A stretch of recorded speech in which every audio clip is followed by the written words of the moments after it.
오늘 우리에게 주신 하나님의 말씀은 구약성경 다니엘서 5장입니다. 다니엘서 5장 17절에서 23절의 말씀입니다. 구약성경 1242쪽에 있습니다.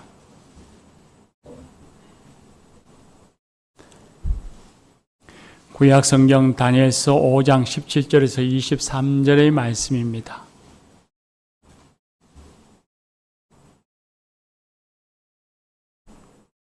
이것은 하나님의 말씀입니다. 이제 하나님의 말씀을 경청하겠습니다. 다니엘이 왕에게 대답하여 이르되 왕의 예물은 왕이 친히 가지시며 왕의 상급은 다른 사람에게 주옵소서. 그럴지라도 내가 왕을 위하여 이 글을 읽으며 그 해석을 아뢰리이다.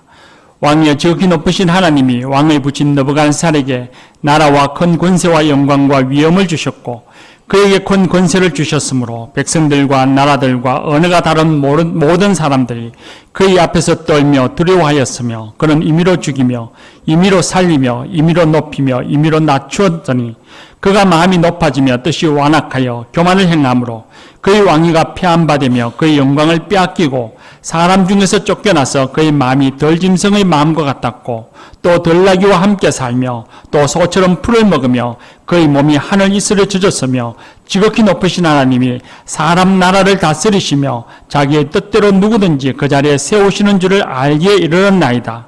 벨사살이여 왕은 그의 아들이 되어서 이것을 다 알고도 아직도 마음을 낮추지 아니하고 도리어 자신을 하늘의 주제보다 높이며 그의 성전 그릇을 왕 앞으로 가져다가 왕과 귀족들과 왕후들과 후궁들이 다 그것으로 술을 마시고 왕이 또 보지도 듣지도 알지도 못하는 금, 은, 구리, 쇠와 나무, 돌로 만든 신상들을 찬양하고 도리어 왕의 호흡을 주장하시고 왕의 모든 길을 작정하시는 하나님께는 영광을 돌리지 아니한지라. 아멘. 이 말씀으로 하나님이 은혜 주실 줄 믿습니다. 여호수아 중창단 찬양하겠습니다.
귀한 찬양 감사합니다. 말씀 따라 살아가는 우리가 되십시다. 저는 한성호 집사님이 앞에 계시길래 지휘하실 줄 알았습니다. 할렐루야. 오늘 다니엘서의 말씀을 읽었습니다. 다니엘은 아주 특별한 사람입니다. 어릴 적 아주 어린 나이에 바벨론의 포로로 잡혀간 포로민이었는데 그가 이후에는 나라가 바뀌고 제국이 바뀔 때에도 총리를 3번이나 역임하는 그런 아주 입지전적인 그런 인물입니다. 바벨론 족에서 느부갓네살 왕 때에 그 왕의 꿈을 해몽한 이유 덕으로 총리가 처음 되어집니다. 그리고 바벨론 족이 막을 내리고 메대 사람이 나라를 다스릴 때에 다리오 왕 때에 전국을 통치하는 3명의 총리 중에 한 사람이 됩니다. 그렇게 2번째 총리직을 맡게 되었고 3번째는 완전히 제국의 이름이 바뀌어서 바사, 페르시아가 이제는 나라를 다스리는 그런 때에 고레스 왕 때에 총리를 지냈습니다. 정권이 바뀌었을 때도 그리고 제국 나라가 바뀌었을 때에도 탄핵당하거나 쫓겨나는 것이 아니라 다시 부름을 받아서 총리직을 역임했던 그런 인물입니다. 흔히 다니엘을 꿈을 해몽하는 사람이라 그렇게 부르기도 합니다. 근데 단지 꿈을 해석하는 것을 잘했다 해서 총리직을 계속할 수는 없었을 것입니다.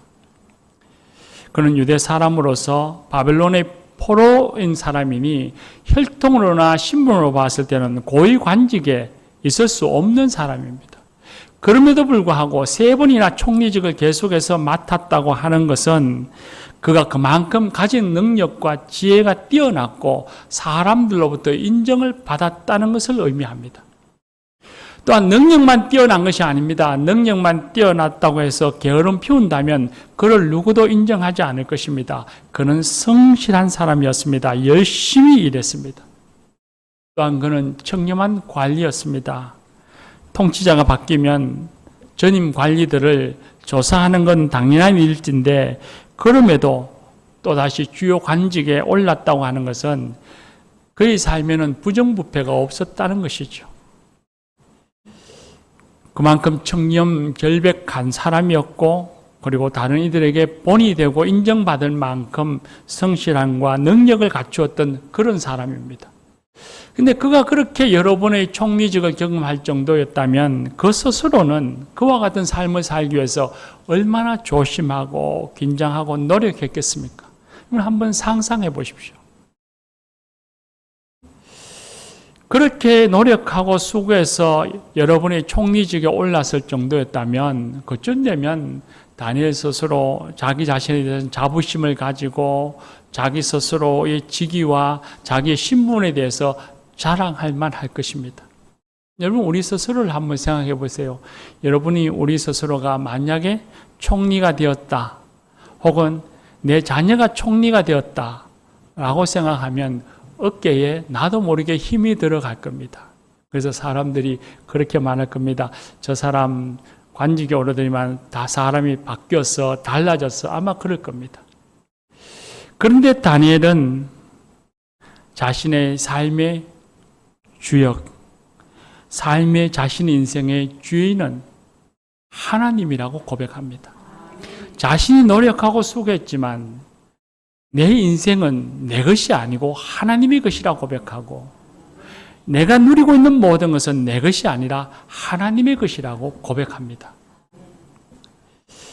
바벨론의 벨사살 왕 때의 일입니다. 벨사살 왕이 귀족 1000명을 데리고 큰 잔치를 베풀었습니다. 그리고 그 잔치에 그의 부친 느부갓네살이 예루살렘 성전에서 뺏어온 약탈해온 성전의 금, 은 그릇들을 가져다가 그곳에다가 음식을 부어서 왕과 귀족과 왕후와 후궁들이 그 그릇에 먹고 마셨습니다. 그렇게 한참 잔치가 무르익을 때에 사람의 손가락이 나타나서 왕궁 촛대 맞은편 석계벽에 글을 잘랐습니다. 그 글씨가 메데 대겔 우바르 신입니다. 그 글씨의 뜻은 히브리어라서 사람들은 알지 못했지만 그 글을 해석하면 하나님이 이미 왕의 시대를 끝내었다. 왕을 저울에 달아보니 부족함이 보였다. 왕의 나라를 나누어서 메대와 바사 사람에게 주었다. 그런 뜻입니다. 그런데 벨사살 왕을 비롯해서 그곳에 있던 귀족들도 관리들도 누구 하나도 그 벽에 쓰여진 글씨를 해석하고 의미를 뜻을 아는 이가 아무도 없었습니다. 너무 놀라고 두려웠던 왕이 그 글을 해석할 사람을 찾았습니다. 그러나 아무도 그 뜻을 이해할 수 있는 사람도 그 뜻을 살피는 사람이 없었습니다. 그럴 때에 왕비가 선대왕인 느부갓네살의 총애를 받았던 다니엘을 추천했습니다. 다니엘이 벨사살 왕의 부름을 받고서 그 자리에 왔습니다. 왕이 다니엘에게 글자를 해석하라고 명령합니다. 그 명령을 받은 다니엘이 글씨를 해석하기 전에 오늘 우리가 읽은 말씀, 이 말씀을 왕에게 전합니다. 근데 이 전하는 말이 격려하거나 위로하는 말이 아닙니다. 두려워하지 말라고 격려하는 말이 아니라 오히려 왕을 심하게 질책하는 말입니다. 왕에 붙인 느부갓네살이 가졌던 나라와 권세와 영광과 위엄을 누가 주셨는지 아는가? 그건 바로 지극히 높으신 하나님이었다. 하나님이 그에게 권세를 주셔서 백성들과 나라들이 그의 앞에서 두려워하고 떨었습니다. 그러다가 선대왕의 마음이 교만하여서 완악함을 드러내자 하나님이 그 왕위를 폐하고 그의 영광을 빼앗았습니다. 그 후에 당신의 아버지 느부갓네살 왕은 지극히 높으신 하나님이 나라를 다스리고 자기의 뜻대로 누구든지 그 왕자의 권자에 세우실 수 있는 분임을 그때 깨달아 알았습니다. 그런 아버지의 경험을 당신은 눈으로 보았지 않습니까?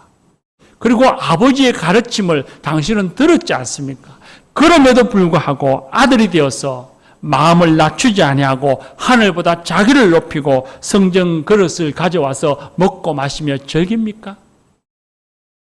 왕의 호흡을 주장하시고 왕의 모든 길을 작정하시는 하나님께 영광을 돌리지 않습니까? 하면서 왕을 심히 꾸짖었습니다. 다니엘의 말은 너무 간단합니다.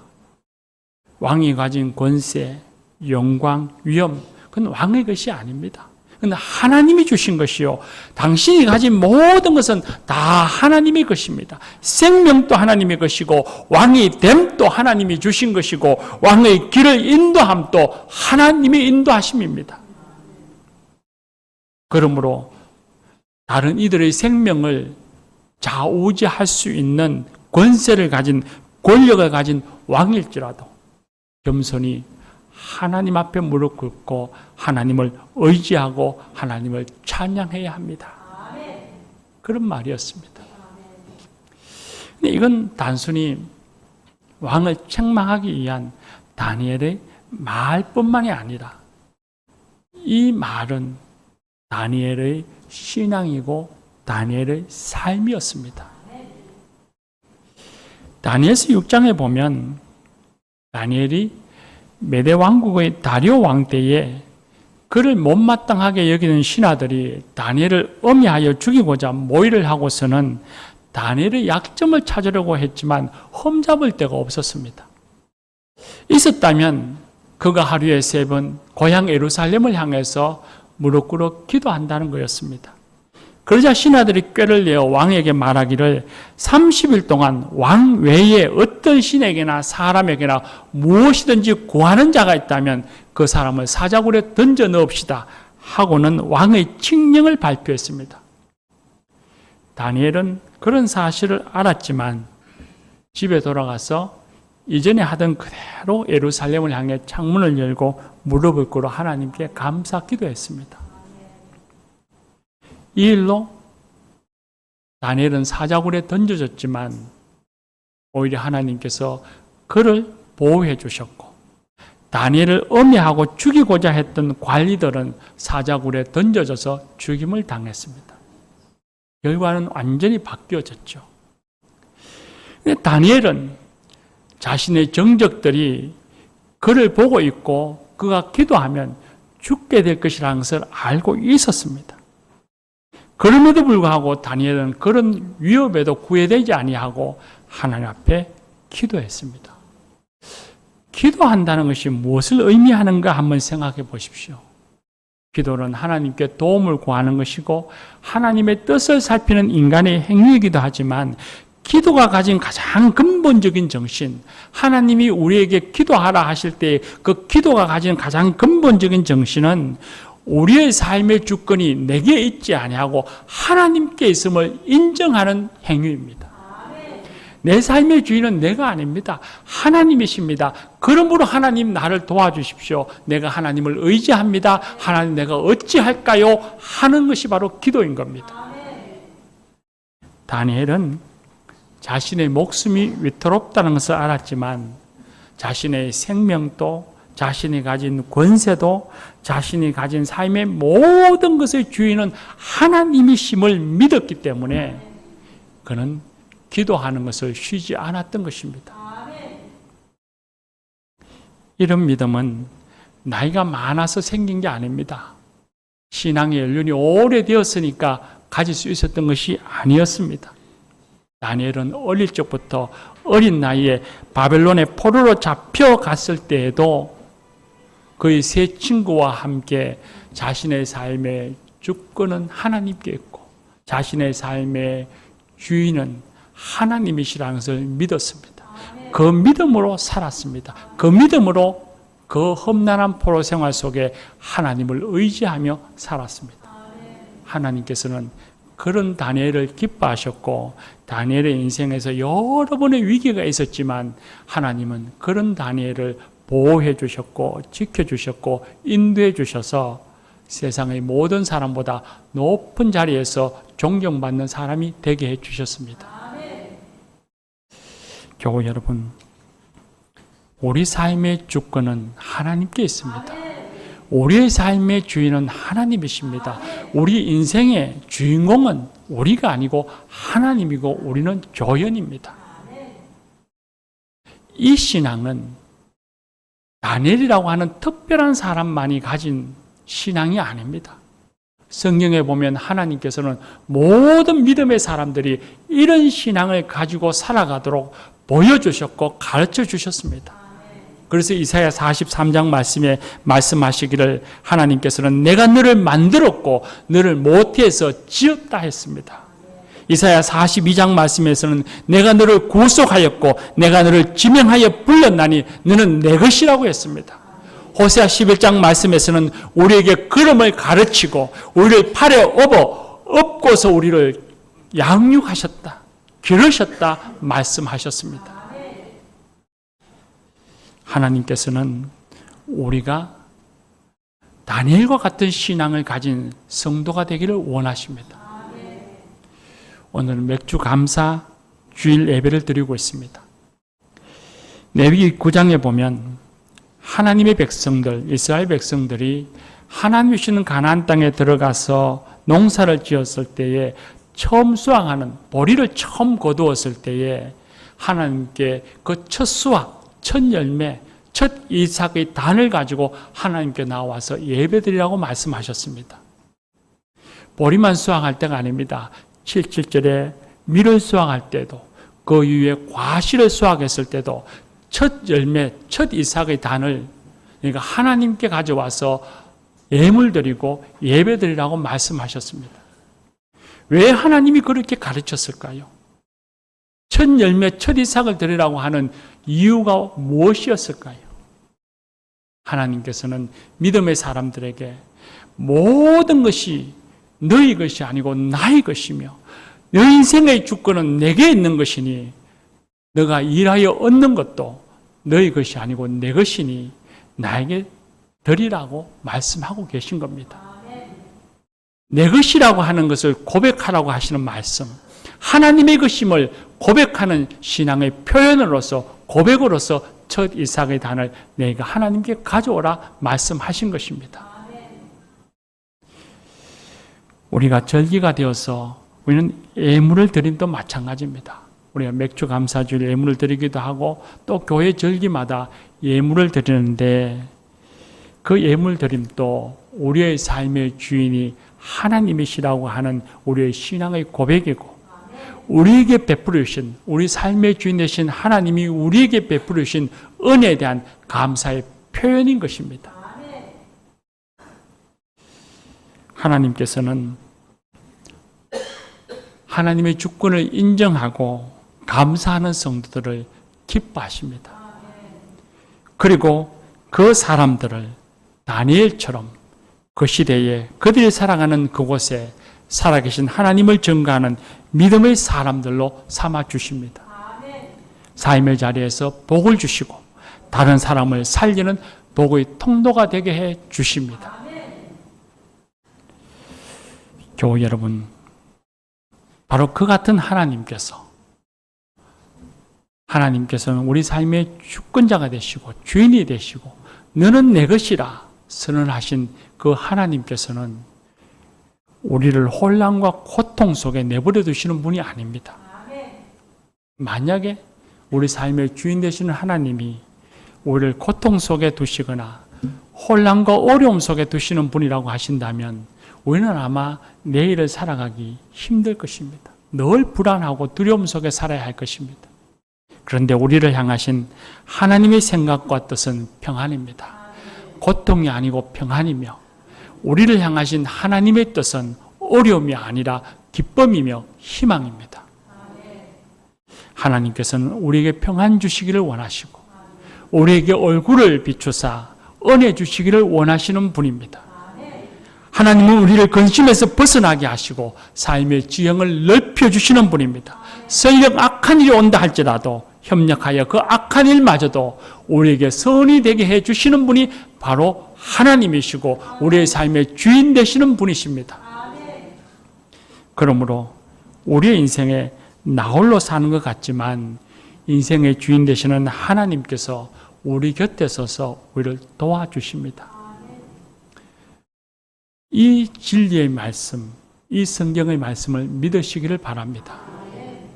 우리가 살아가는 삶을 조금만 진지하게 생각해 보면 우리는 알 수 있습니다. 내 인생, 내가 살아가니 내가 주인공 같지만 살아보면 내 뜻대로 되지 않는 일이 너무나 많고, 작은 일에도 무수히 많이 넘어져 아파하고 어디로 갈지 몰라 방황하며 헤매이기도 하는 것이 우리의 삶의 모습이고 우리 인생입니다. 하나님은 그런 우리를 긍휼히 여기셔서 우리 삶의 주역이 되어 지키시며 도와주시고 인도해 주셨기에 우리가 오늘 여기에 있다고 믿습니다. 사랑하는 교우 여러분, 이제 7월이 되었고 하반기가 시작되어집니다. 이 남은 올 6개월의 시간에도 여러분이 기도하고 기대하는 모든 일들이 다 이루어지시기를 함께 기도하고 축복합니다.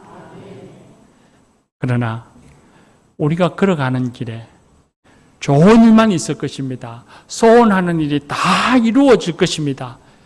그렇게 말할 수는 없을 것 같습니다.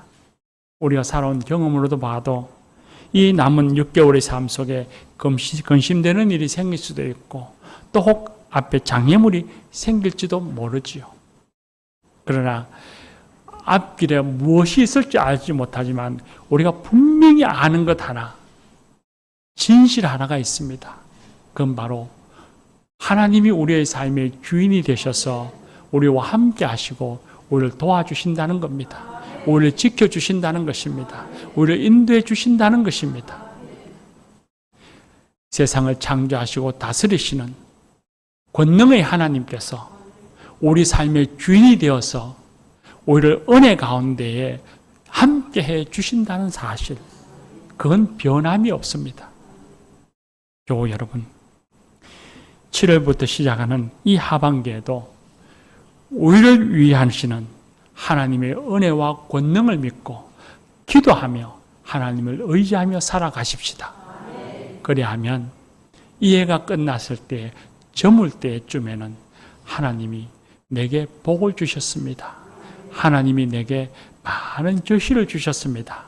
자랑하고 고백하고 간증하게 될 것입니다. 찬송하십시다.